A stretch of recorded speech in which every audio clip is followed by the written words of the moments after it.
we estimated that the forest fires in Canada released about 2.98 billion tons of carbon dioxide, which is about 4 times as much carbon as global aviation sector, and about 25% higher than the emissions from all primary tropical tree cover loss in 2023.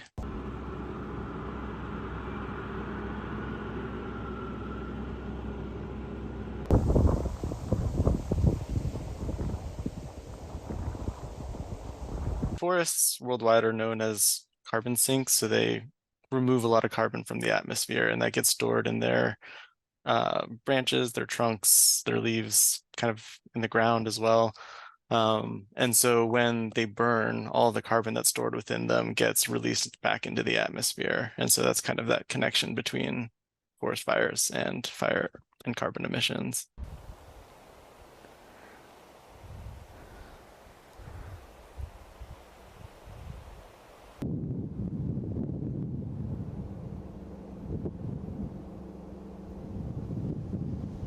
If you compare it to like fossil fuel emissions from countries, for example, I think it was on the level of Russia, in terms of the amount of carbon dioxide that was released.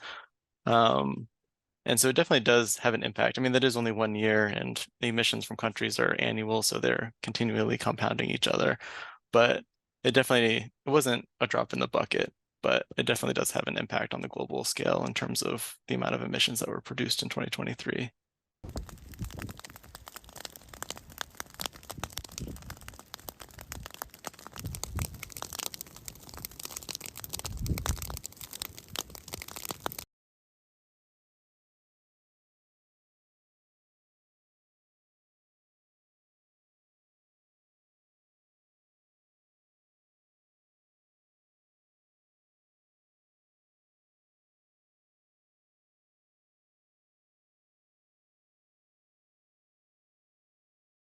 We also need to bring up air quality because of these catastrophic fires. Air quality in populated areas in cities was affected last year. We all saw pictures of smog in New York City and other cities on the east coast of the United States.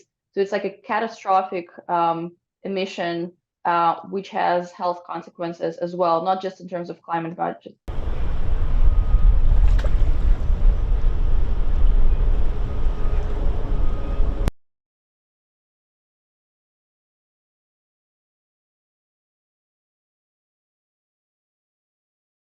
Jelajahi cara baru mendapatkan informasi. Download Metro TV Extend sekarang.